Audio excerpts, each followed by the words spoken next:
आज मैं आपको यूपी बोर्ड के क्लास 12th के मनोविज्ञान यानी साइकोलॉजी विषय के प्रश्न पत्र में अंक विभाजन क्या होगा और उसका पाठ्यक्रम क्या होगा और 70% जो पाठ्यक्रम रखा गया है कोविड-19 के कारण 30% जो पाठ्यक्रम हटाया गया है और 70% पाठ्यक्रम रखा गया है उसके बारे में भी चर्चा करेंगे। तो सबसे पहले हम ये जान लेते हैं कि क्वेश्चन पेपर कितने अंकों का होता है यानी अंक विभाजन।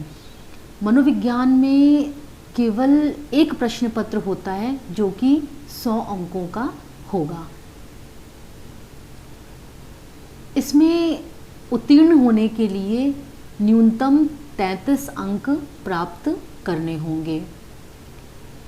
प्रश्न पत्र की अवधि 3 घंटे 15 मिनट की होगी, यानी 3 घंटे क्वेश्चन पेपर सॉल्व करने के लिए और 15 मिनट क्वेश्चन पेपर को पढ़ने के लिए। ये अलग बात है कि आप इस समय का प्रबंधन यानी मैनेजमेंट या मैनिपुलेशन कैसे करते हैं, यह आपके ऊपर डिपेंड करता है। क्वेश्चन पेपर में 5 तरह के प्रश्न होंगे, जिनमें प्रश्न संख्या 1 ऑब्जेक्टिव यानी बहुविकल्पी होगा। इसमें कुल 5 प्रश्न होंगे और 4 ऑप्शन होंगे यानी 4 उत्तर होंगे, जिनमें 3 उत्तर गलत होंगे, 1 उत्तर सही होगा। सही उत्तर को छांटकर आपको लिखना होगा। प्रश्न संख्या 2 से लेकर 6 तक यानी कुल 5 प्रश्न हुए निश्चित उत्तरीय प्रश्न हैं। इन निश्चित उत्तरीय प्रश्नों का उत्तर आपको एक वाक्य में या फिर एक शब्द में देना होगा। प्रश्न संख्या 7 से 12 यानी कि ये भी 5 प्रश्न हैं, अति लघु उत्तरीय प्रश्न हैं, जिनको 10 शब्दों के अंदर आपको उत्तर इनका लिखना होगा। प्रश्न संख्या 13 से 18 6 प्रश्न होंगे जो कि लघु उत्तरीय प्रश्न होंगे। इनका उत्तर आपको कम से कम 50 शब्दों में देना होगा। और प्रश्न संख्या 19 से 21 तक 3 प्रश्न होंगे जो कि दीर्घ उत्तरीय हैं और इनका उत्तर 250 शब्दों की समय की सीमा के अंदर आपको देना होगा। अब हम अंक विभाजन देख लेते हैं कि किस प्रकार के प्रश्न कितने अंकों के होते हैं और उस पर हमें कुल प्राप्तांक कितने मिलते हैं। तो सबसे पहला है बहुविकल्पीय। 5 प्रश्न होते हैं और प्रत्येक प्रश्न पर 1 अंक होता है, कुल अंक होते हैं 5। निश्चित उत्तरीय प्रश्न जो कि एक वाक्य में उत्तर लिखना होता है, इनमें 5 प्रश्न होते हैं और हर प्रश्न अगर सही है तो 1 अंक दिया जाता है। इस प्रकार से कुल 5 अंक होते हैं। अति लघु उत्तरीय प्रश्न जिनकी शब्द सीमा 25 शब्द होती है और इसमें 6 प्रश्न होते हैं, जिसमें से प्रत्येक प्रश्न 4 अंक का होता है और कुल अंक होते हैं 24। इसी प्रकार से लघु उत्तरीय प्रश्न जिनको आपको 50 शब्दों में लिखना होता है, इनकी प्रश्न संख्या होती है 6, यानी कुल 6 प्रश्न आपके क्वेश्चन पेपर में आएंगे लघु उत्तरीय और हर प्रश्न 6 नंबर का होगा। तो कुल 36 नंबर के लघु उत्तरीय प्रश्न होंगे। और 5वें तरह के प्रश्न हैं दीर्घ उत्तरीय, जिनका उत्तर आपको 250 शब्दों में देना होगा और इसमें 3 प्रश्न होते हैं और प्रत्येक प्रश्न पर 10 अंक होता है, यानी कुल 30 अंक के दीर्घ उत्तरीय प्रश्न आते हैं।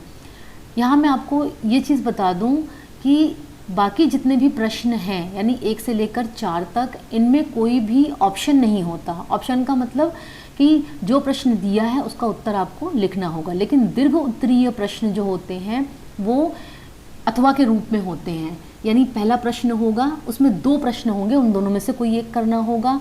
दूसरा दीर्घ उत्तरीय, उसमें भी 2 प्रश्न होंगे अथवा करके, उन दोनों में से आपको एक करना होगा, यानी कुल टोटल 6 प्रश्न होंगे और 2-2 के अथवा में होंगे, तो आपको कुल 3 प्रश्न इस प्रकार से करने होंगे। और इस प्रकार से आपका क्वेश्चन पेपर जो है वो 100 अंकों का होता है, जिसमें से आपको पास होने के लिए 33 नंबर ज़रूरी होते हैं।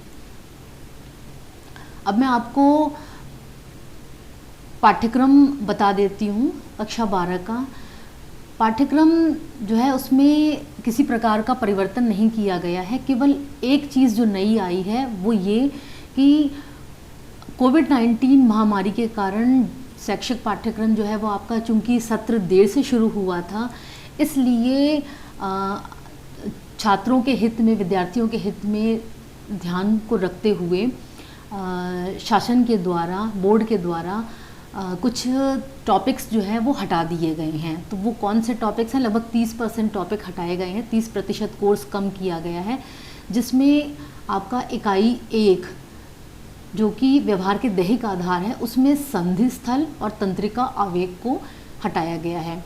इसी प्रकार से इकाई 3 जो कि स्मृति एवं विस्मरण है, इसमें से भाषा संप्रति को हटाया गया है।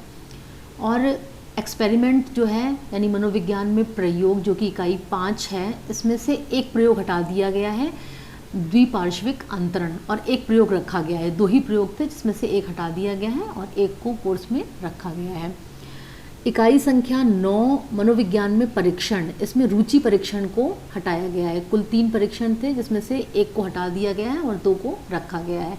और इकाई संख्या 10 प्राकृतिक आपदाएं, इसमें जो भी प्राकृतिक आपदाएं हैं उसमें से तूफान को हटाया गया है। तो ये जो आपका कोर्स 30% कम कर दिया गया है, इसके बाद जो बचता है वो 70% पाठ्यक्रम ये दिया हुआ है जिसको कि आपको पढ़ना है। ये 70% पाठ्यक्रम में आप इसको ध्यान दे लीजिएगा कि हर इकाई से यानी हर यूनिट से कितने अंक के प्रश्न आएंगे ये दिया हुआ है। जैसे यूनिट नंबर 1 है व्यवहार के दैहिक आधार, उसमें से कुल 8 अंक के प्रश्न आएंगे। अब ये 8 अंक के प्रश्न में से बहुविकल्पी भी हो सकता है कोई प्रश्न, यानी 1 अंक का, लघु उत्तरीय भी हो सकता है, या फिर अति लघु उत्तरीय भी हो सकता है। तो टोटल 8 अंक के प्रश्न आपके क्वेश्चन पेपर में आएंगे। इसी तरह से आप देख सकते हैं इकाई 2 से 15 अंक के, इकाई 3 से 12 अंक के, इकाई 4 से 9 अंक के, इकाई 5 से 6 अंक के, इकाई 6 से 15 अंक के, इकाई 7 से 10 अंक के, और इकाई 8 से 12 अंक के, इकाई 9 से 6 अंक के, और इकाई 10 से 7 अंक के प्रश्न आएंगे। अब ये प्रश्न विभिन्न रूपों में हो सकते हैं, अति लघु रूप में भी हो सकते हैं, बहुविकल्पी भी हो सकते हैं, निश्चित उत्तरी भी हो सकते हैं, दीर्घ उत्तरी भी हो सकते हैं। तो ये जो टोटल कोर्स है इसको आप सेव करके रख लीजिएगा, और ताकि आपको पढ़ने में सुविधा हो, क्योंकि जो पुस्तकें छपी हैं वो पुस्तकें इस आदेश, ये जो कोविड-19 के कारण पाठ्यक्रम आपका कम किया गया है 30%, इस आदेश के आने से पहले ही पब्लिश हो चुकी थी। तो आपको उस पुस्तक में ये कम किया हुआ कोर्स नहीं मिलेगा, इसलिए इस कोर्स को यानी पाठ्यक्रम को आप अपने पास सुरक्षित करके रख लीजिएगा। धन्यवाद।